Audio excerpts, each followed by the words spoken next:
ଏହା ପରମେଶ୍ୱରଙ୍କ ଇଚ୍ଛା। ଏଣୁ ପ୍ରାୟ ଅଧିକାଂଶ ସ୍ଥାନ ମାନଙ୍କରେ ଏହି ପ୍ରକାଶିତ 22:12 ପ୍ରସଙ୍ଗ ରଖାଯାଉଛି। ମୁଁ ଗତ ମାସରେ ଆସିଥିଲି ଗଜପତି ପାଷ୍ଟରେଟ୍ର ମହାସଭାରେ, ସେଠାରେ ମଧ୍ୟ ଏହି ପ୍ରସଙ୍ଗ ଥିଲା। ମୁଁ ପରଦିନ ଥିଲି ମୟୂରଭଞ୍ଜରେ, ସେଠାରେ ମଧ୍ୟ ଏହି ପ୍ରସଙ୍ଗ ଥିଲା। ତା ପୂର୍ବରୁ ମୁଁ ଥିଲି ବାରିପଦାରେ, ସେଠାରେ ମଧ୍ୟ ଏହି ପ୍ରସଙ୍ଗ ଥିଲା। ପରମେଶ୍ୱର ଚାହୁଁଛନ୍ତି ତାହାଙ୍କ ଆଗମନ ସମ୍ବନ୍ଧରେ ତାଙ୍କ ଲୋକମାନଙ୍କୁ ଅବଗତ କରାଇବା ପାଇଁ। ଏଣୁ ତାଙ୍କ ଆଗମନର ପ୍ରସଙ୍ଗ ବାରମ୍ବାର ପରମେଶ୍ୱର ଶୁଣାଇବାକୁ ଚାହାନ୍ତି। ପ୍ରଭୁଙ୍କ ଲୋକମାନେ, ଆମେ ଏଇ ବାର୍ତ୍ତା ଶୁଣୁ ଶୁଣୁ ବେଳେ ବେଳେ ଭାବୁ କି ସତରେ କଣ ପ୍ରଭୁ ଯୀଶୁ ଶୀଘ୍ର ଆସୁଛନ୍ତି କି? ଯେହେତୁ ଆମେ ବର୍ଷ ବର୍ଷ ଧରିକି ଶୁଣି ଆସୁଅଛୁ ଯୀଶୁ ଶୀଘ୍ର ଆସୁଛନ୍ତି, ଶୀଘ୍ର ଆସୁଛନ୍ତି, ଶୀଘ୍ର ଆସୁଛନ୍ତି। ପ୍ରଭୁଙ୍କ ଲୋକମାନେ, ବାଇବଲରୁ ମୁଁ ଆପଣଙ୍କୁ କେତୋଟି ପ୍ରମାଣ ଦେବା ପାଇଁ ଚାହିଁବି। ଯଦି ଯୀଶୁଙ୍କ ଆଗମନ ଶୀଘ୍ର ଅଟେ, ତେବେ କାହିଁକି ବିଳମ୍ବ ହେଉଛି? ପ୍ରାୟ 2000 ବର୍ଷ ହେଇଗଲା। କାହିଁକି? ଆମେ ପଢି ପାରିବା ଏବ୍ରୀ ତାହାର 1:2 ପଦ ଟିକେ ପଢନ୍ତୁ। 1:2 ଜଲ୍ଦି ଯଦି କିଏ ପଢିବା ପାଇଁ ଅଛନ୍ତି। ପୁଣି 1:1-2 ଏହି ଶେଷ କାଳରେ ପୁତ୍ରଙ୍କ ଦ୍ୱାରା ଆମ୍ଭମାନଙ୍କୁ କଥା କହିଅଛନ୍ତି, ତାହାଙ୍କୁ ସେ ସମସ୍ତ ବିଷୟର ଅଧିକାରୀ କରି ନିଯୁକ୍ତ କଲେ। ତା ମାନେ ପୁତ୍ର ଯୀଶୁ ଯେଉଁ ସମୟରେ କଥା କହିବାକୁ ଆରମ୍ଭ କଲେ ଧରା ପୃଷ୍ଠରେ, ତାହା ଥିଲା ଶେଷ କାଳ। ପ୍ରଭୁଙ୍କ ଲୋକମାନେ, ସମୟ କେତେ ଅଧିକ ପାଖେଇ ଆସିଲା ତାହା ମୁଁ ଆପଣଙ୍କୁ ଟିକେ କହିବା ପାଇଁ ଚାହେଁ। ଯଦି ଯୀଶୁ ଖ୍ରୀଷ୍ଟ ଧରା ପୃଷ୍ଠକୁ ଆସି କଥା କହିବାକୁ ଲାଗିଲେ, ଶିକ୍ଷା ଦେବାକୁ ଲାଗିଲେ, ପ୍ରଚାର କରିବାକୁ ଲାଗିଲେ, ଆଉ ବାଇବଲ କହୁଛି ସେ ସମୟ ଶେଷ କାଳ। ତାମାନେ ଯୀଶୁ ଜଗତରେ ଆସିକି କଥା କହିବାର ସମୟ ଥିଲା ଶେଷ ସମୟ। ଆଉ ଶେଷ ସମୟ ଆରମ୍ଭ ହେଇକି 2000 ବର୍ଷ ପ୍ରାୟ ହେଇଗଲାଣି। ଗଲାତୀୟ 4:4 ପଢନ୍ତୁ।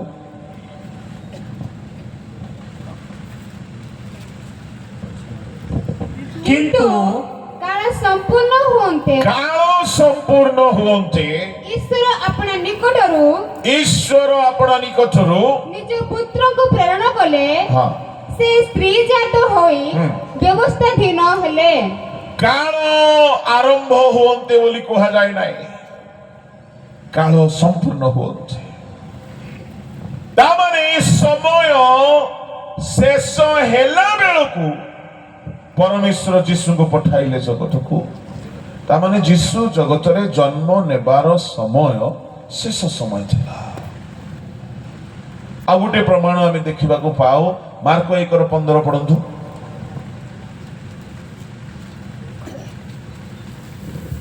କାଳ ସମ୍ପୂର୍ଣ୍ଣ ହେଲାଣି, ଈଶ୍ୱରଙ୍କ ରାଜ୍ୟ ସନ୍ନିକଟ। ମନ ପରିବର୍ତ୍ତନ କର ଓ ସୁସମାଚାରରେ ବିଶ୍ୱାସ କର।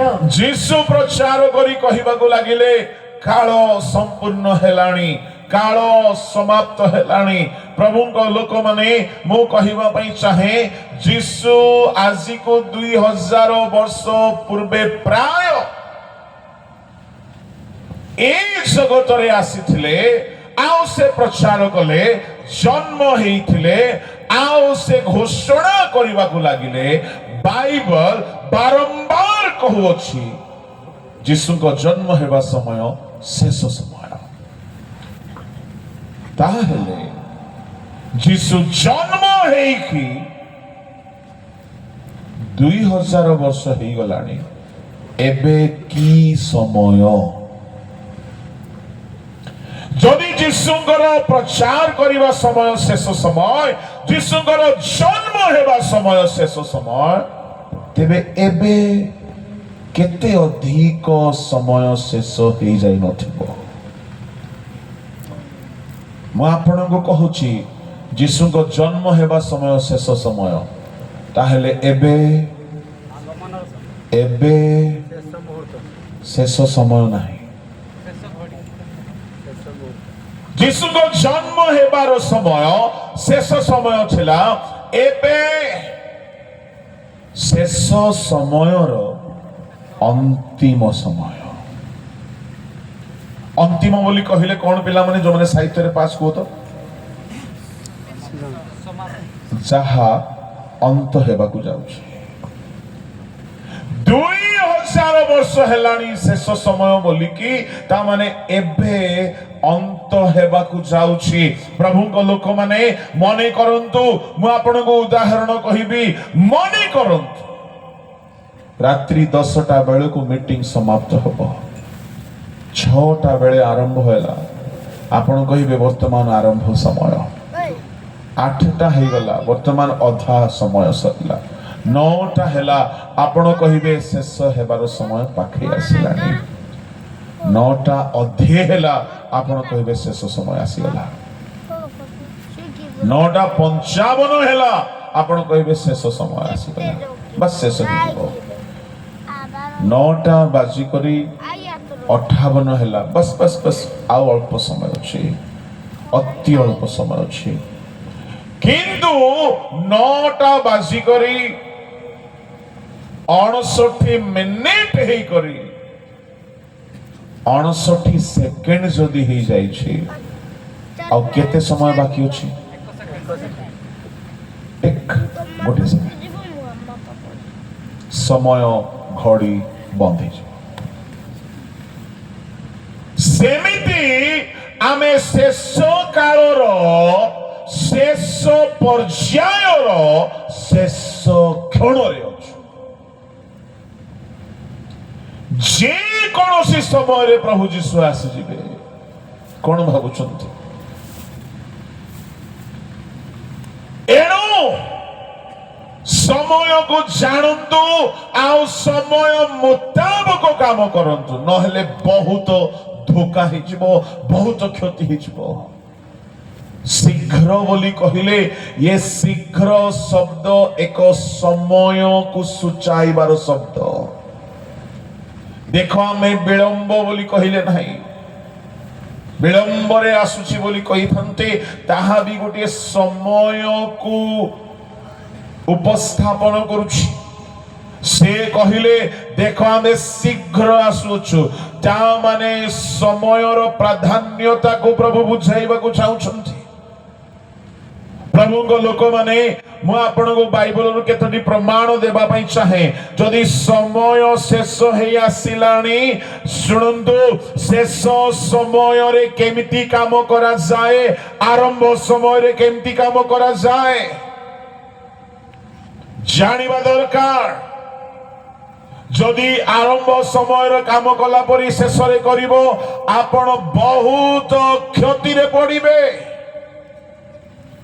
आरंभ समय रे अलगा शेष समय रे अलगा मु आपन को उदाहरण देबी केतुठी आमे पिल्ला माने जो माने स्कूल कॉलेज पढ़ी सारिछु बा पढुछु स्कूल रे जिबार समय रे मई जून मास रे स्कूल खोले से समय रे केमिति पढ़ंती ଆଉ ପରୀକ୍ଷା ପାଖେଇ ଆସିଲେ କେମିତି ପଢନ୍ତି? ଏମିତି କେହି ଅଛନ୍ତି କି ବର୍ଷର ଆରମ୍ଭରୁ ବହୁତ ଭଲରେ ପଢନ୍ତି? ଅଛନ୍ତି କି? କେହି ନାହିଁ। କାହିଁକି? ଆରମ୍ଭ ସମୟ। କିନ୍ତୁ ଯେମିତି ପରୀକ୍ଷା ମାସେ ଅଛି, ଟିକେ ଟିକେ ଖେଳିବା କମାଇ ଦେଲେ, ବୁଲିବା କମାଇ ଦେଲେ, ପରୀକ୍ଷା 10 ଦିନ ଅଛି ବହିଲା ବେଳକୁ ଯୋଗ ଯେମିତି ଲାଗିଯାଏ ସେମିତି ବହିରେ ଲାଗିଯାନ୍ତି। ଆଉ ମୋବାଇଲ ନାହିଁ, ଆଉ ଖେଳ ନାହିଁ, ସିନେମା ନାହିଁ, ମୁଭି ନାହିଁ, ରିଲ୍ସ ନାହିଁ, ଗପ ସପ ନାହିଁ, ଖାଲି ବହି ବହି ବହି ବହି ବହି। ଖାଇଲା ବେଳେ ବି ବହି ଧରୁଥିବେ, ଶୋଇଲା ବେଳେ ବି ମୁଖସ୍ଥ କରି କରି ଶୋଇବେ, ସ୍ୱପ୍ନରେ ମଧ୍ୟ ମୁଖସ୍ଥ କରି ବାଉଳି ହେଉଥିବେ, ଗାଧୋଇଲା ବେଳେ ମଧ୍ୟ ମୁଖସ୍ଥ ଚାଲିଥିବ, ଆଉ ସବୁ କାମ କଲା ବେଳେ ଖାଲି ପାଠ ପାଠ ପାଠ। କାହିଁକି? ପରୀକ୍ଷା ନିକଟବର୍ତ୍ତୀ। ଯଦି ଆରମ୍ଭ ଦିନ ମାନଙ୍କରେ ଯେମିତି ହେଳା ହେଇକି ଥିଲା, ପରୀକ୍ଷା ବେଳକୁ ଯଦି ସେମିତି ହେଳା ହବ, କଣ ହେବ?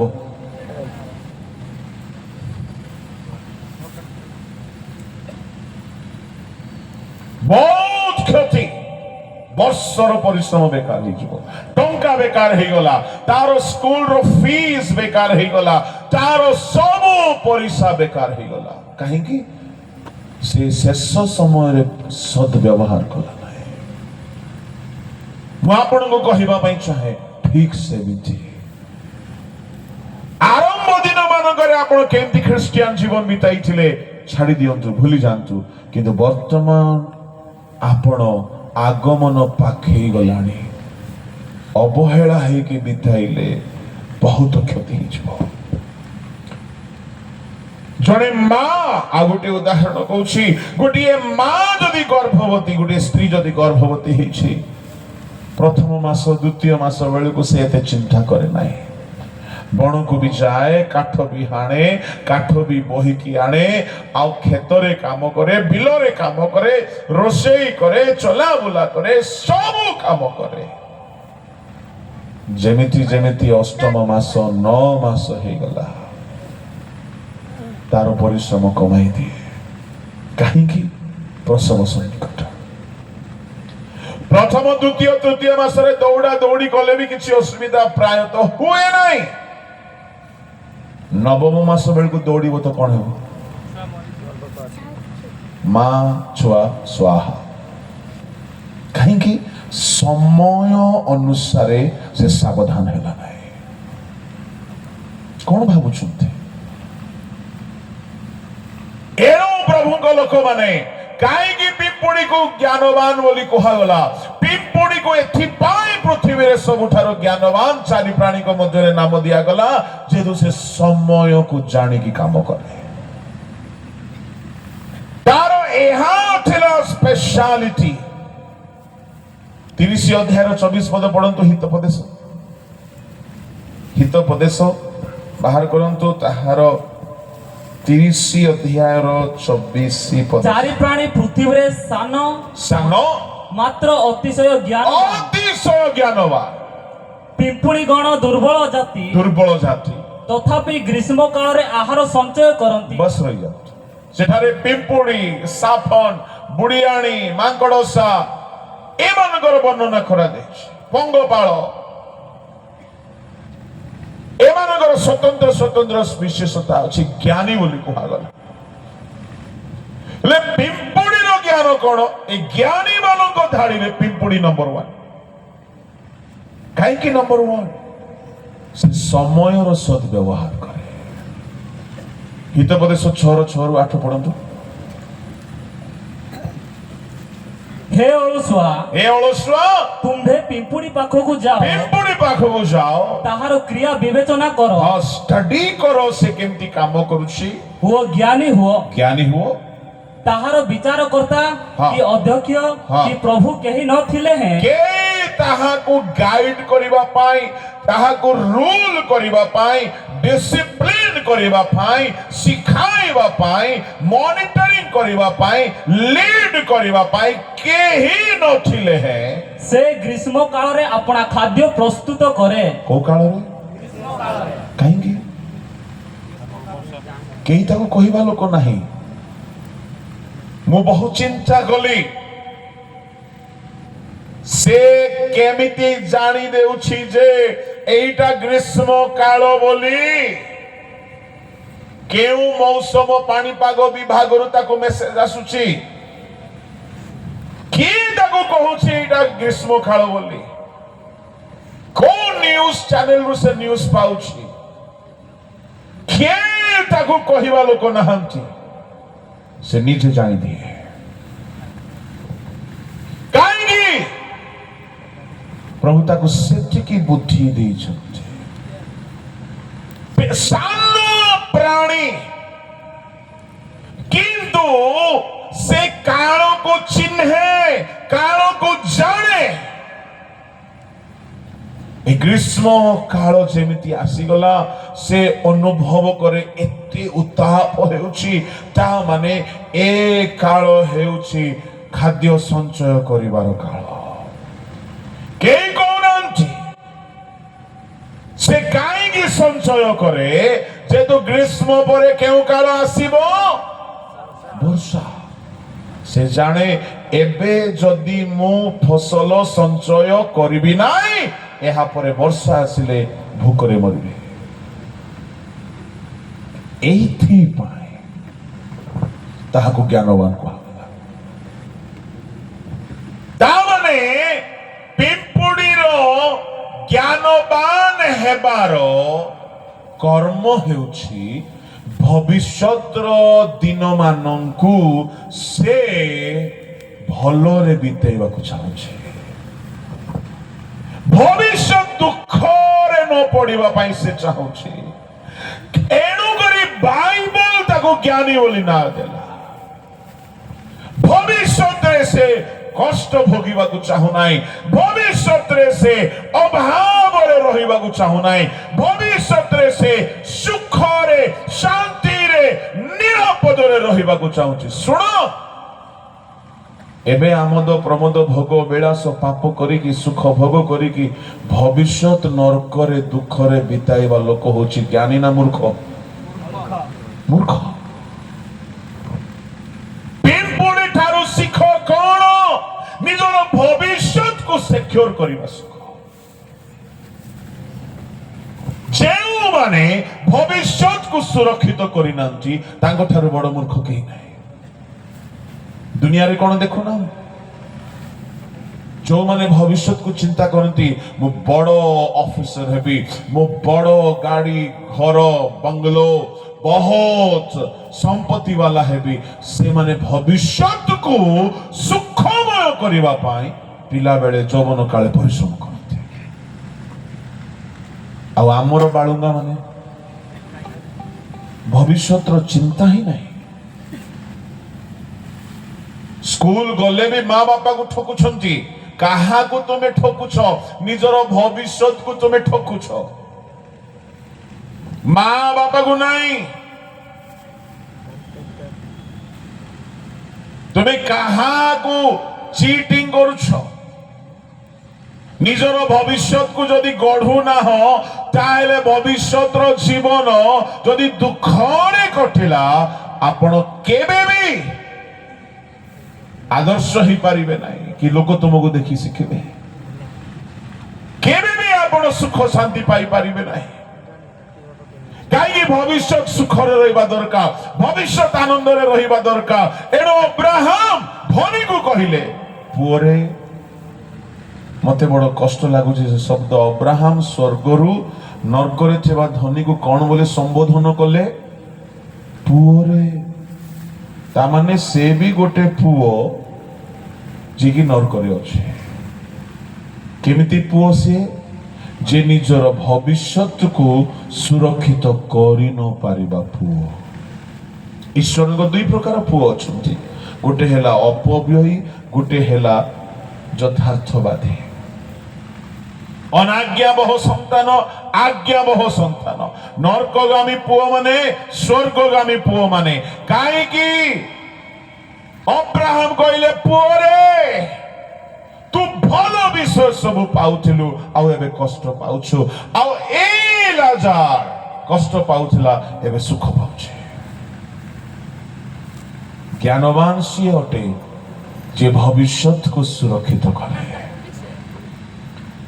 জ্ঞানবান ସିଏ ଅଟେ ଯେ ବର୍ତ୍ତମାନ କଷ୍ଟ ପଡ଼ିଲେ ପଡ଼ିବି କିନ୍ତୁ ଭବିଷ୍ୟତକୁ ମୁଁ ସୁରକ୍ଷିତ କରିବି, ଭବିଷ୍ୟତକୁ ମୁଁ ସୁଖରେ ବିତାଇବି, ଭବିଷ୍ୟତକୁ ଶାନ୍ତିରେ ବିତାଇବି, ଭବିଷ୍ୟତକୁ ଆନନ୍ଦରେ ବିତାଇବି, ଭବିଷ୍ୟତରେ କଷ୍ଟ ନ ହେଉ, ଏମାନେ ଜ୍ଞାନୀ।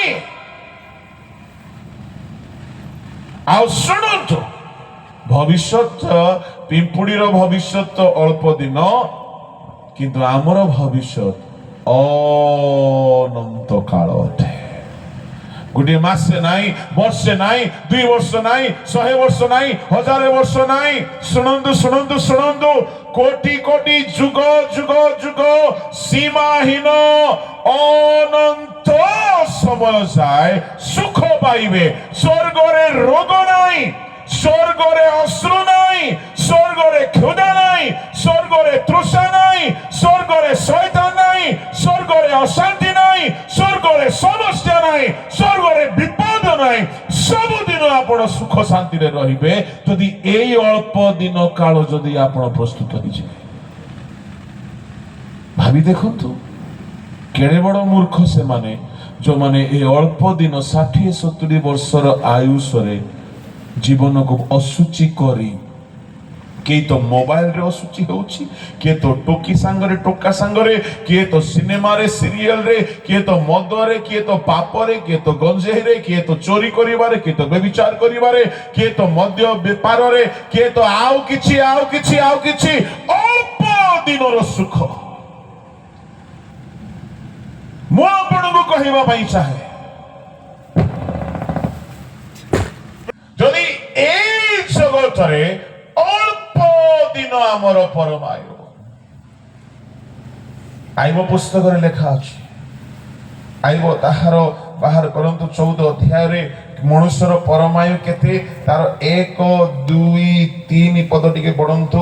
ସ୍ତ୍ରୀ ଜାତ ମନୁଷ୍ୟ ଅଳ୍ପାୟୁ ଓ ଦୁଃଖରେ ପରିପୂର୍ଣ୍ଣ। ମନୁଷ୍ୟ ଅଳ୍ପାୟୁ ତାମାନେ ଆପଣ 70-80 ବର୍ଷ ବଞ୍ଚିବେ, ତାଠୁ ଅଧିକ ନାହିଁ, ବେଶୀ ବେଶୀ ହେଲେ 90-100 ଆଉ ତାଠୁ ଅଧିକ ନାହିଁ। କିନ୍ତୁ ସ୍ୱର୍ଗ ଦୀର୍ଘ କାଳର। ଏ ଅଳ୍ପ ଆୟୁଷର ଦିନକୁ ଯଦି ତୁମେ ପାପରେ ବିତାଇକି ସ୍ୱର୍ଗକୁ ଯଦି ତୁମେ ରିଜର୍ଭ କରିପାରିଲ ନାହିଁ, ଭାବି ଦେଖ କେଡ଼େ ମୂର୍ଖ ଅଟ, କେଡ଼େ ମୂର୍ଖ ଅଟ। ହଁ, ଯଦି ଆପଣ କହିବେ ଆଜ୍ଞା ମୁଁ ପାପ ଛାଡ଼ି ପାରୁନାହିଁ, ମତେ ହେଲ୍ପ କର, କିଛି କରାଯାଇପାରିବ। ମୁଁ ଛାଡ଼ିବାକୁ ଚାହୁଁଛି କିନ୍ତୁ ପାରୁନାହିଁ, ଏମିତି ଲୋକ ଯଦି ଅଛନ୍ତି, ପ୍ରଭୁ ଆପଣଙ୍କୁ ହେଲ୍ପ କରିବେ, ମୁଁ ବି ହେଲ୍ପ କରିବି, ପ୍ରଭୁଙ୍କ ଦାସମାନେ ବି ହେଲ୍ପ କରିବେ। ଯେଉଁମାନେ ଡେଲିଭରେଟଲି ପାପ ଛାଡ଼ିବାକୁ ଚାହୁଁନାହାନ୍ତି,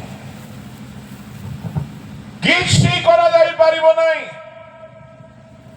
এই অল্পায়ু মনুষ্যর সামনারে 2 অল্প অল্প বিষয়କୁ রখাଯାଇଛି। কোন যদি আপন মানে অল্প কাল এ 60-70-80 ବର୍ଷ অল্প কাল যদি দুঃখ কষ্ট সহিবে, পিতর কোন কହୁଛନ୍ତି ଟିକେ ବାହାର କରନ୍ତୁ। ପ୍ରଥମ ପିତର ତାହାର 1 ଅଧ୍ୟାୟ 6 ପଦ ଟିକେ ପଢନ୍ତୁ, 5-6। ଯେଉଁ ପରିତ୍ରାଣ ଶେଷ କାଳରେ ପ୍ରକାଶିତ ହେବା ପାଇଁ ପ୍ରସ୍ତୁତ ହୋଇଅଛି, ସେଥି ନିମନ୍ତେ ତୁମ୍ଭେମାନେ ଈଶ୍ୱରଙ୍କ ଶକ୍ତିରେ ବିଶ୍ୱାସ ଦ୍ୱାରା ସୁରକ୍ଷିତ ହେଉଅଛ। ଏଥିରେ ତୁମ୍ଭେମାନେ ଉଲ୍ଲାସ କରୁଅଛ, ଯଦ୍ୟପି ବର୍ତ୍ତମାନ ଅଳ୍ପ ସମୟ ପାଇଁ ନାନା ପରୀକ୍ଷା ଦ୍ୱାରା ଦୁଃଖ ଭୋଗ କରିବା ତୁମ୍ଭମାନଙ୍କ ପକ୍ଷରେ ଆବଶ୍ୟକ ହୁଏ। କେତେ ସମୟ ପାଇଁ? ଏ 70-80-90 ବର୍ଷ ପରୀକ୍ଷାର ବର୍ଷ ହେବ। ଆପଣଙ୍କୁ ବହୁତ ଦୁଃଖ ଆସିବ, ବହୁତ କଷ୍ଟ ଆସିବ। ଉପବାସ କଲେ ଶରୀରରେ କଷ୍ଟ ହୁଏ, ଆଣ୍ଠୁ ଭାଙ୍ଗିଲେ କଷ୍ଟ ହୁଏ, ପାପ ଛାଡ଼ିଲେ କଷ୍ଟ ହୁଏ, ଲୋକ ଥଟ୍ଟା କରିବେ, ଲୋକ ନିନ୍ଦା କରିବେ, ପରିହାସ କରିବେ, ବାକ୍ୟ ଧରିକି ଚାଲିଲେ ଲୋକ ଆପଣଙ୍କର ଶତ୍ରୁ ହେଇଯିବେ। ଅଳ୍ପ ସମୟ ଟିକେ ଦୁଃଖ ଭୋଗ କରନ୍ତୁ, ଯଦ୍ୟପି ଅଳ୍ପ ସମୟ ନାନା ପରୀକ୍ଷା ଦ୍ୱାରା ଦୁଃଖ ଭୋଗ କରିବା ଆବଶ୍ୟକ ହୁଏ, କିନ୍ତୁ ମନେ ରଖିଥାନ୍ତୁ ଯେତେବେଳେ ଯୀଶୁ ପ୍ରକାଶିତ ହେବେ, 7 ପଦ ପଢ, ଯେପରି ଅଗ୍ନି ଦ୍ୱାରା ପରୀକ୍ଷିତ କ୍ଷୟଣ ସୁବର୍ଣ୍ଣ ଅପେକ୍ଷା ଅଧିକ ବହୁମୂଲ୍ୟ ଯେ ତୁମମାନଙ୍କର ପରୀକ୍ଷା ସିଦ୍ଧ ବିଶ୍ୱାସ ତାହା ଯୀଶୁ ଖ୍ରୀଷ୍ଟଙ୍କ ପ୍ରକାଶିତ ହେବା ସମୟରେ ପ୍ରଶଂସା ଗୌରବ ଓ ସମ୍ଭ୍ରମର କାରଣ ହେବ। অল্প সময় নিমন্তে নানা পরীক্ষা দ্বারা তা পর লাইন কোন ଅଛି ପ୍ରଶଂସା পর লাইন কোন ଅଛି ପରୀକ୍ଷା ଦ୍ୱାରା। আরে ভাই পরীক্ষা দ্বারা তো মু কহিলি তা পর শব্দ কোন আছে ছাড় লেখা ଅଛି অল্প সময় পাই নানা পরীক্ষা দ্বারা পর শব্দ কোন আছে দুঃখ ভোগ দুঃখ ভোগ। তাহলে 70 ବର୍ଷ 80 ବର୍ଷ পরীক্ষা দেବାକୁ ପଡିବ ଆପଣଙ୍କୁ। ଶୁଣନ୍ତୁ ଖ୍ରୀଷ୍ଟିଆନ ଜୀବନରେ ପରୀକ୍ଷା ନାହିଁ ତ ଆପଣ ସ୍ୱର୍ଗ ଯାଇପାରିବେ ନାହିଁ। କାହିଁକି ଖ୍ରୀଷ୍ଟିଆନ ଜୀବନ ଜନ୍ମ ହେବା ଠାରୁ ଖ୍ରୀଷ୍ଟଙ୍କ ଠାରେ ଜନ୍ମ ହେବା ଠାରୁ ପରୀକ୍ଷା ଆରମ୍ଭ ହୁଏ, ମରିବା ଯାଏ ପରୀକ୍ଷା ହୁଏ। ଶୁଣନ୍ତୁ ବାଇବଲରେ ପ୍ରମାଣ ଅଛି ଯୀଶୁ ଯେଉଁ ଦିନ ଡୁବନ ନେଲେ ପବିତ୍ର ଆତ୍ମା କପୋତ ପରି ଅବତରଣ କଲେ ଆଉ ସେଇଦିନ ପବିତ୍ର ଆତ୍ମାଙ୍କ ଦ୍ୱାରା ସେ ପ୍ରାନ୍ତରକୁ ନୀତ ହେଲେ କଣ ପାଇଁ ପରୀକ୍ଷିତ ପରୀକ୍ଷା ପାଇଁ। ତାମାନେ ଯଦି କେହି ବାସ୍ତବରେ ମନ ପରିବର୍ତ୍ତନ କରି ଡୁବନ ନିଏ ସେଦିନ ଠାରୁ ପରୀକ୍ଷା ଷ୍ଟାର୍ଟ ହୁଏ।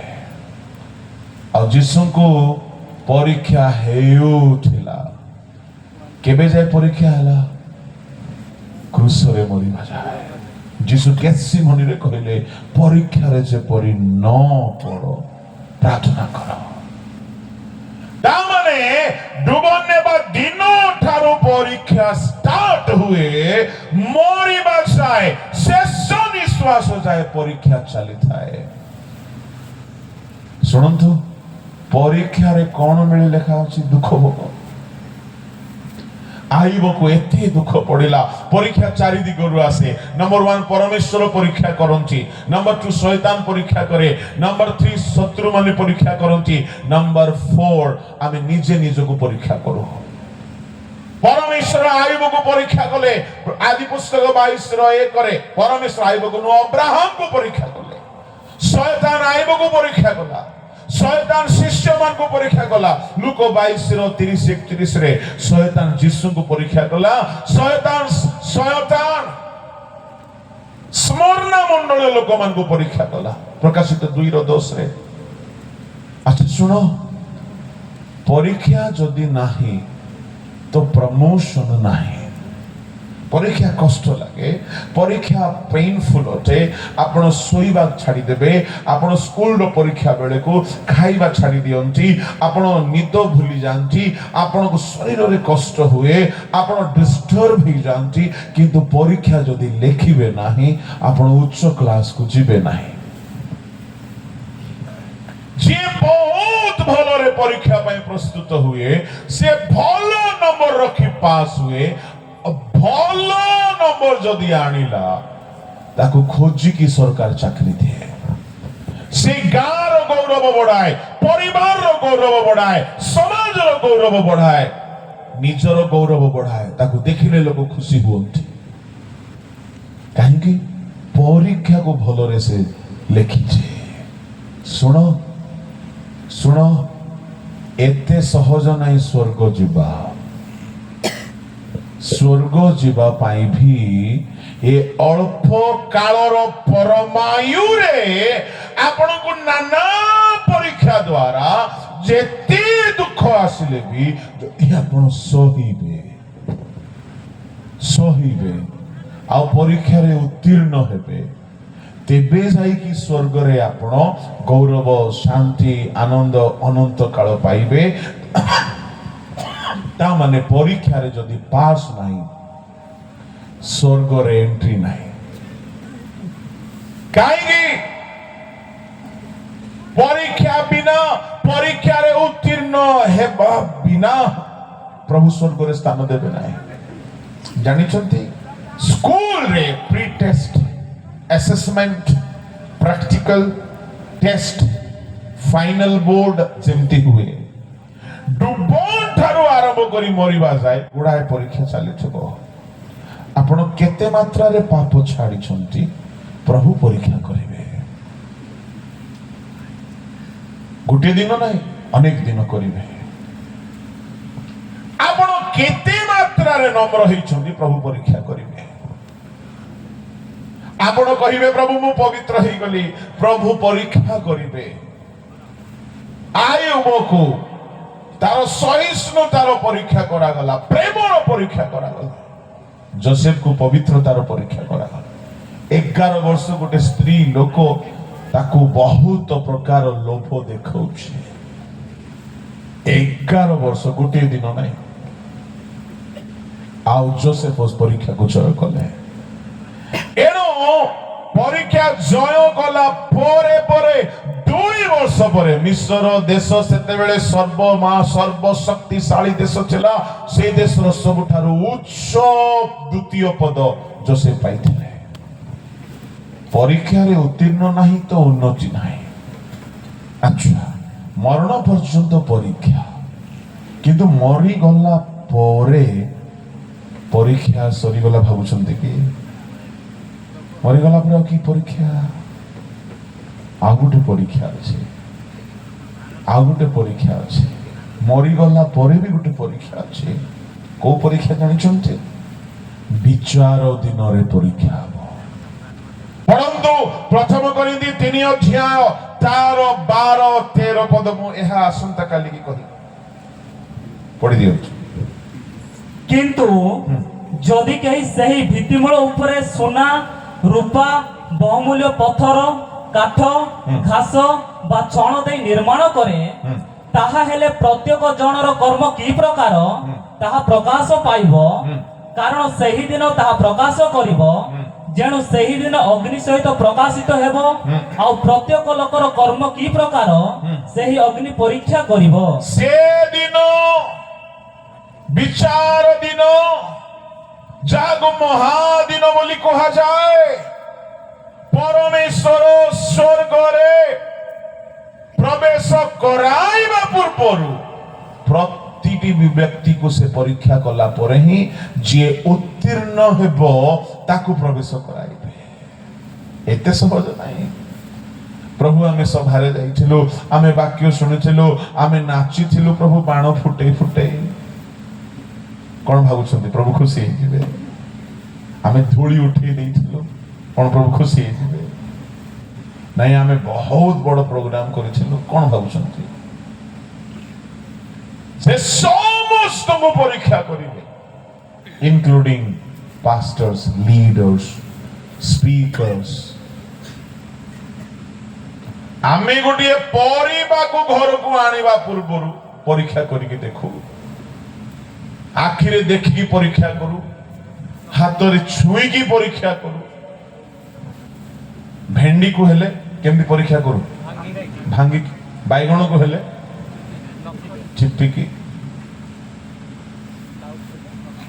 आओ आंबो जदि एपटे किणु नथिबे एपटे किणु नथिबे एपटे तो सब सिकरी माहा पाकल माहा महा महा सबु तो महा एपटे कहीं किणवे किंतु किणला जदि किणुची सुंगे किणुची नाक परीक्षा करे देखुंची आखि परीक्षा करे आमे साधारण परिबा को निजर करिबा पई जदि परीक्षा करूछु ए अगाड़ी मानव जाति चोर डकायत मदुआ व्यभिचारी पापी मानंकु सबुदिन पाई निजर स्त्री करिबा पूर्वरु कोन भाबुछन्ती बिना परीक्षा रे ग्रहण कर देबे बाया होंतु नहीं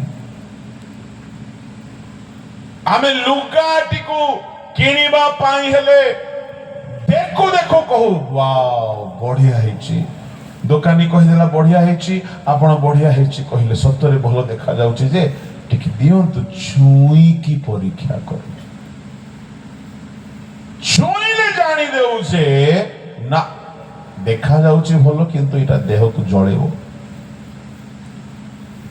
ଯଦି ଛୁଇଁଲା ପରେ ଭଲ ଲାଗିଲା ଆପଣ କଣ କରିବେ? ନେଇ ଆସିବେ? ନାଇଁ, ଟିକେ ପିନ୍ଧିକି ଦେଖିବେ ଗୋଟେ ଟ୍ରାଏଲ ରୁମରେ ଯାଇକି। ଆଖି ଦେଖିଲା, ହାତ ପରୀକ୍ଷା କଲା, ଦେହ ପରୀକ୍ଷା କଲା, ତାପରେ ଯଦି ସନ୍ତୁଷ୍ଟ ଲାଗିଲା ତେବେ କିଣିକି ଆଣୁ। ଆମେ ପ୍ରଚାର କରୁ, ପାଳକ ହେଉ, ଆମେ ଲିଡର ହେଉ କି ବକ୍ତା ହେଉ କି ବିଶ୍ୱାସୀ ହେଉ, ସମସ୍ତଙ୍କର କର୍ମ ବିଚାର ଦିନରେ ପ୍ରଭୁ ପରୀକ୍ଷା କରିବେ। ଗୀତରେ ଗାଇଲୁ ନା, ଠିକ କରିଛୁ କି ବନ୍ଧୁ ଭୁଲ କରିଛୁ, ସବୁ ତୋଲାଯିବ। କେତେ ଚୋରି କରିଛୁ, କେତେ ଠକିଛୁ, କେତେ ଗୁପ୍ତ ପାପ କରିଛୁ, କେତେ ଅପରାଧ କରିଛୁ। এই দিন ମାନଙ୍କରେ ମୁଁ ଦେଖୁଛି ଯେ ଖ୍ରୀଷ୍ଟିଆନ ମାନେ ଭୟଙ୍କର ଖ୍ରୀଷ୍ଟିଆନ ମଦ ବେପାର କରି ସେ ପଇସାରେ ସଭା କରିଦଉଛନ୍ତି। ଆଉ ସେମିତି କେତେଟା ବେପାର ବି କରୁଛନ୍ତି ଯୋଉଟା କି କହିହେବ ନାହିଁ ମାଇକ, କିନ୍ତୁ ସଭା କରିଦଉଛନ୍ତି। ଆଉ ବକ୍ତାକୁ ଗାୟକକୁ ଜୋରଦାର ପଇସା ଦଉଛନ୍ତି, ଭାବୁଛନ୍ତି କି ମୁହଁରେ ସିଲ୍ କରିଦେବେ।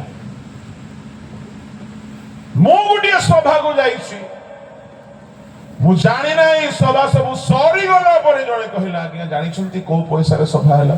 କୋଉ ପଇସାରେ? ଭାରତୀୟ ପଇସାରେ।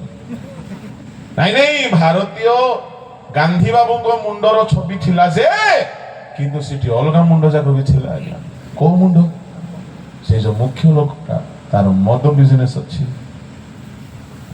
ରାନ୍ଧୁଛି ସେ ମୌଲ ମଦ। ସଭା କରିଦେଇକି ଭାବୁଛନ୍ତି ପାପ ସବୁ କ୍ଷମା ହେଇଯିବ। ପ୍ରଭୁଙ୍କ ଲୋକମାନେ ସେଦିନ ଅଗ୍ନିରେ ପରୀକ୍ଷା ହେବ। ନିଆଁ ନିଆଁ ନିଆଁ। କଣ ଏ ଅଗ୍ନି? ଈଶ୍ୱରଙ୍କ ବାକ୍ୟ। ଯେରେମିୟା 23:29 ଲେଖା ଅଛି, ଈଶ୍ୱରଙ୍କ ବାକ୍ୟ କି ଅଗ୍ନି ତୁଲ୍ୟ ନୁହେଁ? ବାକ୍ୟ ଅନୁସାରେ ପରୀକ୍ଷା କରିବେ, ବାକ୍ୟ ଅନୁସାରେ ମାପିବେ, ବାକ୍ୟ ଅନୁସାରେ ଦେଖିବେ। ଏଣୁକରି ରୋମିଓ 2:16 ଲେଖା ଅଛି, ମୋହର ସୁସମାଚାର ଅନୁସାରେ ବିଚାର ହେବ।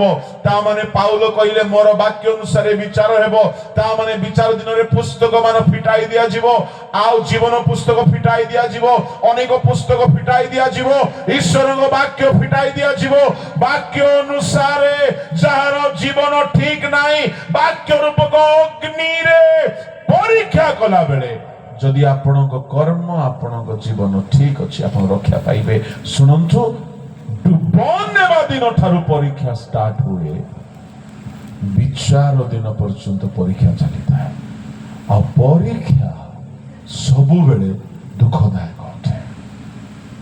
ଅବ୍ରାହମ କଲିଜା ହୃଦୟକୁ ପଥର କରି ନିଜ ପୁଅକୁ ହାଣିବାକୁ ରେଡି ହେଲା। ଏଇଟା ହଉଛି ପରୀକ୍ଷା। ଆୟୁବ ସବୁ ହରାଇ ଦେଲା ପରୀକ୍ଷା ଆସିଲା ବେଳେ। ଯୀଶୁ ଖ୍ରୀଷ୍ଟ ରକ୍ତାକ୍ତ ହେଇଗଲେ ପରୀକ୍ଷା ଆସିଲା ବେଳେ।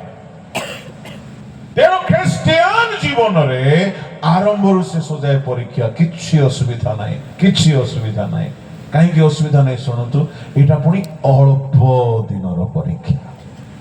Hallelujah, hallelujah.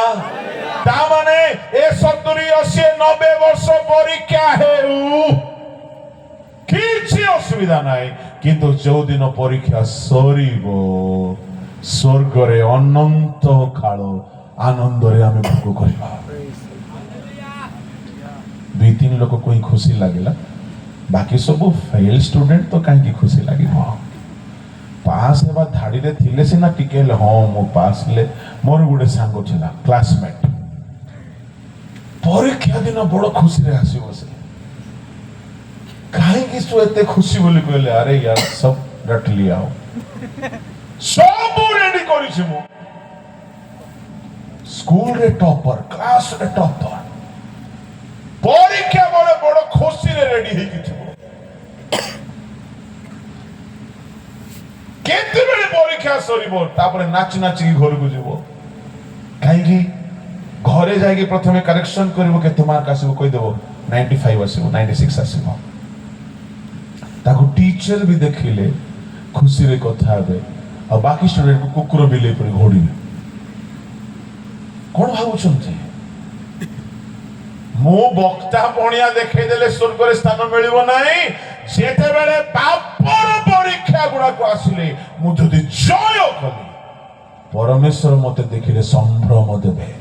ଏଠାରେ ଲେଖା ଅଛି ଯୋଉମାନେ ପରୀକ୍ଷାକୁ ଜିତିଛନ୍ତି କଣ ହେବ ଲେଖା ଅଛି 7 ପଦରେ। ଗୋଟେ ଏକ୍ସାମ୍ପଲ ଦିଆଗଲା। ଯଦ୍ୟପି ଅଗ୍ନି ଦ୍ୱାରା ପରୀକ୍ଷା କରାଯାଏ ସୁବର୍ଣ୍ଣ ଯେମିତି ମହଙ୍ଗା, ସେମିତି ତୁମେ ପରୀକ୍ଷାକୁ ଯଦି ଜୟ କରିବ ତାହା ଯୀଶୁ ଖ୍ରୀଷ୍ଟ ପ୍ରକାଶିତ ହେବା ସମୟରେ 3 ଗୋଟି ବିଷୟର କାରଣ ହେବ। କଣ କଣ ହେବ? ନମ୍ବର 1 ପ୍ରଶଂସା। ତାମାନେ କିଏ ପ୍ରଶଂସା କରିବେ? ପରୀକ୍ଷାକୁ ଜୟ କରିଥିବା ଲୋକମାନଙ୍କୁ ଯୀଶୁ ନିଜେ ପ୍ରକାଶିତ ହେଲା ବେଳେ ଯୀଶୁ ପ୍ରଶଂସା କରିବେ। Hallelujah, hallelujah. ଆଜିକାଲିର ଭେଣ୍ଡିଆ ଯଦି ମୋବାଇଲକୁ ଛାଡ଼ିଦେଲା, ଅଲଗା ଭେଣ୍ଡିଆ ତାକୁ ଏମିତି ଥଟ୍ଟା କରିବ ଯେ କୁହନି। ବଡ ସାଧୁ ହେଇଗଲା, ଜିତୁଲି ମାର ପ୍ରଚାର ଶୁଣିଦେଲା ତ ଛାଡ଼ିଦେଲା ମୋବାଇଲ। ହଉ ତୁ ସ୍ୱର୍ଗଜାତ ଗୋଡ଼ ଧରିକି ଆମେ ଆସିବୁ କହିବେ। ଯଦି गर्लफ्रेंड को ଛାଡ଼ିଦେଲା तो से गर्लफ्रेंड ତାକୁ ହିଞ୍ଜଡ଼ା ବୋଲି କହୁଛି। क्या रे हिंजड़ा हो गया, चक्कर छोड़ दिया, बड़ा धर्मी बन गया। टोकी माने हिंजड़ा କହିଦେଲେ ଟୋକା ମାନେ ପୁରା ପୁରୁଷତ୍ୱ ଦେଖାଇବା ପାଇଁ ରେଡି ହେଇ ଯାଉଛନ୍ତି। ମୁଁ କହିବା ପାଇଁ ଚାହେଁ, ଲୋକେ ଯେତେ ନିନ୍ଦା କରନ୍ତୁ, ମୋର परित्राण पाइबा समय 15 वर्ष बयस समय थिला। मु डुबन नेली, पवित्र आत्मा को अनुभव कली। से समय मते केही भलो पाइले नाही। काहे कि मु सब छाड़ी देली। टिके सिनेमा देखिबार भूत थिला, सीटा छाड़ी देली। फिल्म गीत छाड़ी देली। जाहो आजी छी छी छी रे नोनी रो गीत बजे बजे प्रोसेशन कले। जाहो रिवाइवलटा अच्छी सावधान। आमर सब कर्म तौला जाउछि। आमर उद्योग अछि किंतु ए उद्योग मूर्खता अटे। गोटे सभारे तो प्रोसेशन करछन, सब पी पकेछंती, जा पी पकेकी नाचुछंती, धूली उठेकी हमको छिंकाउछंती। चलिछि उद्योग। मना कले भी विपद। किसी भी है वो से सभारे मना करदेले चलछि। प्रभु लोक माने मोर कहिबार भाबो, मु जेते बेले सब फिल्मी दुनिया रो सब रंग रस को छाड़िले, मते केही भलो पाइले नाही। टोका माने कहले ये बुढ़ा हे गला, टोकी माने कहले एते बोरिंग पिला को हमें देखिनो। साही लोक माने कहले तू एबेठू कोन रे साधु होई गलु। छोटो छोटो निंदा आसिला, परे परे बड़ बड़ निंदा आसिला, बड़ बड़ समस्या आसिला, बहुत दुख भोग करबा को पड़ला। आ एबे भी पड़ुछे, किंतु ए दुख भोग पुनी अल्प काल पाए। जेउ दिन यीशु प्रकाशित हेबे, यीशु प्रशंसा करबा को लागिबे, यीशु गौरव देबे। आपन को केई गौरव देउ न देउ, केई भलो पाउ न पाउ, केई रेस्पेक्ट देउ न देउ, आगमन समय रे यीशु आपन को रेस्पेक्ट देले यथेष्ट होते। हालेलुया। सेमिति रेस्पेक्टफुल स्टूडेंट किए हेबो आज्ञा जे परीक्षा रे टॉपर है। सेमती रेस्पेक्टफुल विश्वासी किए हेबो जे पापर परीक्षा को जय करिछि। आमे मंडली रे कर्मकर्ता ही जाई परिबा, आमे लीडर ही जाई परिबा, आमे चेष्टा करी कि आउ किछि किछि ही जाई परिबा, वक्ता भी ही जाई परिबे, थियोलॉजी करी हायर स्टडी करी कि बड़ बड़ डायरेक्टर ही जाई परिबे। मु देखुछि एई दिन मानन करे डायरेक्टर माने भी मधुआ जाक अछंती। गोटे जगार मु देखिली जे से गोटे बिशप भी मधुआ। गोटे बक्ता कथा मु कहबी आपण छानिया हे जिवे आज्ञा से देसी मद न पीले स्टेज को चढ़िबो नहीं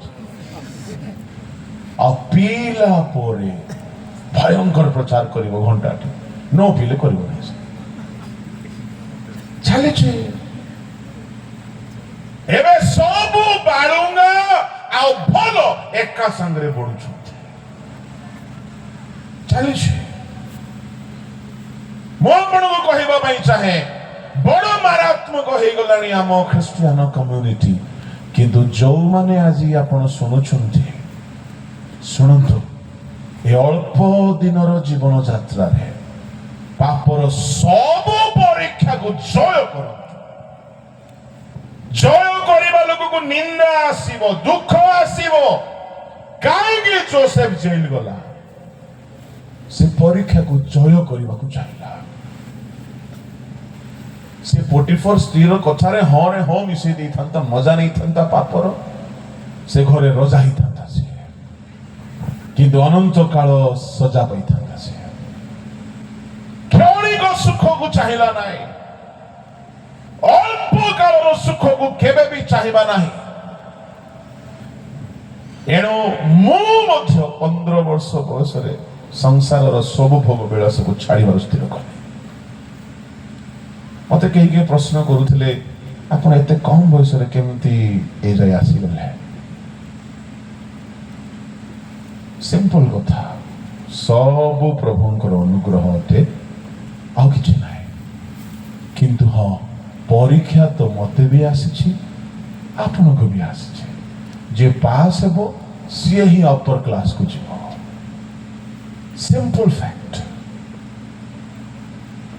बाइबल परमेश्वर केबे अन्याय नुहंती गोटे फेल स्टूडेंट को से प्रमोट करिवे नाही गोटे पास बिलीवर को गोटे पास हितवा व्यक्ति को से तळे रखिबे नाही इंडिया माने तुमे जदी उन्नति चाहछो झियो माने मां माने भाई माने तुमे उन्नति चाहछो परीक्षा को जय करिबा पई सिखो आउ जेउ माने परीक्षा को जय करिबा पई प्रस्तुत होंती आज समय नाही परीक्षा को को माने जय करंती जो माने भलो होमवर्क करंती आज समय नाही कहबा पई ए संडे रे मो चर्च रे सेटा कहली कोन होमवर्क करिवे जे आपण भलो रे जय करिवे प्रथम होमवर्क खाली ना रे कहि दउछि प्रथम होमवर्क यीशु कहिसंती परीक्षा रे जे परी न पड़ो जागी रही आजिकाली तो पास्टर माने स्टेज रे सोई पड़ुछंती मु याडे देखि नाय याडे मु देखि नाय ठीक अछि किंतु केते जागा रे एवरी रिसेंटली जाइथिली जोरदार प्रचार करला बेले को जने पूरा पार्टी मेला करि सोइछि यदि वाक्य बेले को यदि सोई पारुछि माने से पक्का कंसारी घरर पारासी कंसारी घरर पारा को जेते ढम ढम ढम ढम बाजिले मध्य फरक पड़िबो परीक्षा रे न हारिबा पाई जीसु गोटे होमवर्क टिप्स देइथिले प्रार्थना करो प्रार्थना करो प्रार्थना करो शिष्य माने ढोलाउथिले प्रार्थना रे बसिथिले दुखर कथा कौन से माने प्रेयर रे बसी थिले किंतु प्रेयर करू नथिले कई कई कोन जे आज्ञा मो डेली प्रेयर रे बसे किछि लाभ नाही अनलेस यू प्रे प्रॉपर्ली आज्ञा मो चर्च जाए किछि लाभ हेबो नाही चर्च रे आपण केते इन्वॉल्व हो छथि पानी बाबू गीत गाइले आपण हाथ हैंडिकैप लोक परी अछि प्रार्थना बेले को आपण राखी बंद हो नहीं बाइबल प्रचार बेले को हाथ रे बाइबल नहीं तो की लाभ हेबो गिरजा रे बसी की भी आपण गिरजार लाभ उठे परनंत जीसु को शिष्य माने प्रार्थना रे चिली किंतु प्रार्थना करूना नाम रे प्रार्थना रे बसी छथि सोचथि सब परीक्षा रे हारि गले किंतु जीसु प्रार्थना करू करू एमती शक्ति पाइले स्वर्गदूत आसिक शक्ति देले शैतान सबु परीक्षा को जय कले तामाने सबुठारो powerful tuition work coaching work homework होची प्रेयर प्रेयर प्रेयर प्रार्थना प्रार्थना प्रार्थना एते करंतु जे स्वर्गर शक्ति पाई जिबे जेते परीक्षा आसिले भी आपण जीति पारिबे एटा बाइबल रो ग्यारंटी हम यह अनुभव करिछि आपण भी करिवे छुबा माने जदि तुमे मंद चिंता को जीति पारुना अविनाश को जीति पारुना पाप को छाड़ी पारुना परीक्षा रे पड़ी जाउछो प्रार्थना समय टिके बढ़ाई दियो आंतरे ठिया हो समय टिके बढ़ाई दियो seek the mercy of the lord प्रभु मते हेल्प करो जिसु काहे की कांदी कांदी प्रार्थना कले काहे की आंठो भांगिले काहे की तांकरो झालो रक्त डोपा पड़ी पड़ी गला काहे की राति सारा गेसिमोनी रे प्रार्थना कले परीक्षा को जितिबा पाई आज अनेक प्रभु को लोक माने प्रार्थना चोर गुडा चर्च गुडा करे प्रेयर हेउ नै बिल्डिंग तयारी हेछि प्रेयर हेउ नै उपवास प्रार्थना नहीं व्यक्तिगत प्रार्थना नहीं केमिति आपण जय करिवे जिसु को जो परीक्षा आसीला भयंकर परीक्षा आ जिसु जय कले काहे कि प्रार्थना रे शक्ति मिले इटा गोटे होमवर्क सेकंड होमवर्क होची वाक्य जेते बेले 40 दिन रो परीक्षा उपवास सरिला शैतान आसिला शैतान जिसु को परीक्षा कला जिसु केमिति ताहा को जय कले वाक्य द्वारा तामाने word of God has the power to overcome all tests temptations ले वाक्य तो आपण सुनुचंती यथेष्ट नाही फारुसी माने भी सुनुथिले वाक्य इस्करियोत यहूदा भी सुनुथला शैतान भी वाक्य शुणे वाक्य शुणिबा यथेष्ट नाही वाक्य जानिबा भी यथेष्ट नाही वाक्य पढ़िबा भी यथेष्ट नाही तेबे कोन वाक्य पालन करबा प्रभु को लोक माने आज्ञा एटा तो होनी ता पई भी होमवर्क अछि को माने वाक्य पालन करि परिबे मर्धखय थारु शिखंतु गोटी आज्ञा पालन करबा पई पूरा देश सारा उपवास करे देला से को आज्ञा हामन सम्मुखरे 10 आज्ञार प्रथम द्वितीय आज्ञा उल्लंघन करबा को चाहिला नाही उपुड़ होई कि प्रणाम जदि करिवो हामन को ताले आज्ञार 10 आज्ञार प्रथम द्वितीय आज्ञा उल्लंघन होई जिवो मु मरिले मरि बिसिना आज्ञा उल्लंघन करबे देश सारा उपवास रो घोषणा हैला एस्टर उपवास करूची मर्दखय उपवास करूचंती जिउदी माने उपवास करूचंती काहे कि हमर जणे लोक वाक्य पालन करिबा पाई एते दृढ़ संकल्प नेला से ता हेतु हम सब को विपद आसीछि आजिकाली सेमती हितले कोन हिथांदा के जानी ये काहे कि रे बाबू ये एते टेम्पर देखे हेला समस्त एबे हणा जिबे कोई थांते किंतु जिहुदी माने उपवास कले समस्त उपवास कले आ जानि छंती उपवास रे एमिति मिराकल हेला जे वाक्य उल्लंघन कराइबा लोक सब दिन पई फांसी रे मरि गला सुनो वाक्य मानिबा पई भी गोटे सोर्स अछि फास्टिंग प्रेयर बेसी न कले मध्य टिके टिके करंतो आउरी गुडा सोर्स अछि समय नै कहबा पई किंतु वाक्य बिना आपण जय करि पारिबे नाही यदि आपण वाक्य मानि के चली छंती जिभारे मिथ्या कहू नांती पर चर्चा करू नांती चक्षुरे मंद देखू नांती ता माने तुम चक्षु वाक्य मानि के चली छी हस्तरे लांच नौ नांती अनर्थ धरू नांती अश्ली वस्तु को स्पर्श करू नांती क्रोध करू नांती लोभ करू नांती व्यभिचार करू नांती हत्या करू नांती मिथ्या कहू नांती वाक्य मानि के चली छंती शैतान भी तुमको परीक्षा करबा को दोस्तर चिंता करियो कहीं से को पापरे आनी कि तुमको परीक्षा कले भी तुम्हें तो ऑलरेडी मानी चली छो। जहां को हिंदी में कहावत है, जिसको 19 आता है उसको 17 मत सिखाओ, जिसको 19 आता है 17 मत सिखाओ। जे वाक्य ऑलरेडी मानी के चली छी ताकू की शैतान अनाज्ञा बह कराई पारे। वाक्य मानिबा लोक शैतान को परीक्षा को जीति पारे। तृतीय परीक्षा को जीतिबार कोचिंग होची फास्टिंग प्रेयर। अगेन उपवास प्रार्थना बिना आपण शैतान परीक्षा को जय करि पारिबे ना। ए तीनटा होमवर्क मु आपण को कहूची, प्रार्थना, वाक्य पालन, उपवास आरंभ कर दियंतु। कहीं प्रभु को लोक माने ए अल्प काल रे जदि अल्प परीक्षा आसिला बहुत दुख भोग कले 70 80 90 वर्ष आगमन बेल को प्रशंसा पाइबे, गौरव पाइबे, संभ्रम पाइबे। एहार ठीक ऑपोजिट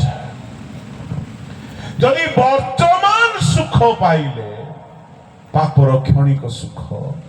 एब्री 11:25 पढ़ंतु।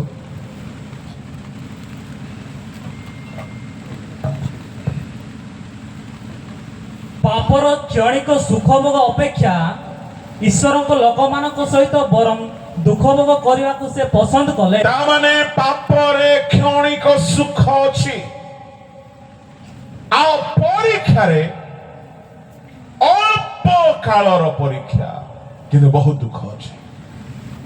शुणंदु यदि ए जगत रे क्षणिक सुख मद पीबारे सुख, चोरी करिबारे सुख, व्यभिचार रे सुख, लाभ लोभ पैसा कारोबार मिथ्या रे सुख अछि, एणु को लोक पाप छाड़ी पारनते। पापर क्षणिक सुख को यदि आपण छाड़ी देले ताहेले अनंत दुख रु रक्षा पाइबे। किंतु पापर क्षणिक सुख को धरी रखिले सुनंतु अनंत स्वर्गीय सुख को पाई पारिबे नहीं। एणु चॉइस आपणकर, पसंद आपणकर, के बाध्य करिवे नहीं, प्रभु भी बाध्य करिवे नहीं। प्रभु बाध्य करंती नहीं, खाली कहंती से पाप छाड़िबो छाड़ो, न छाड़िबो तुम इच्छा। किंतु से बारंबार कहंती से बाध्य करंती नहीं। यदि बाध्य करिवार ही थांता हवा फल तोलिला बेले को मना कर दी थांते, हाथ को पटकाई दी थांते। से बाध्य करिवे नहीं। तुम मोबाइल रे पाप करूछो, प्रभु खाली कहिबे, बाध्य करिवे नहीं, करिवे नहीं बाध्य। एणु मोसा पापर क्षणिक सुख को छाड़िले कहीं स्वर्ग रे अनंत सुख अछि। एणु आपन सामने चॉइस रखा जाउछि। ए अल्प काल रे टिके नाना परीक्षा द्वारा दुख जदि सहिबे, स्वर्ग रे अनंत सुख अछि।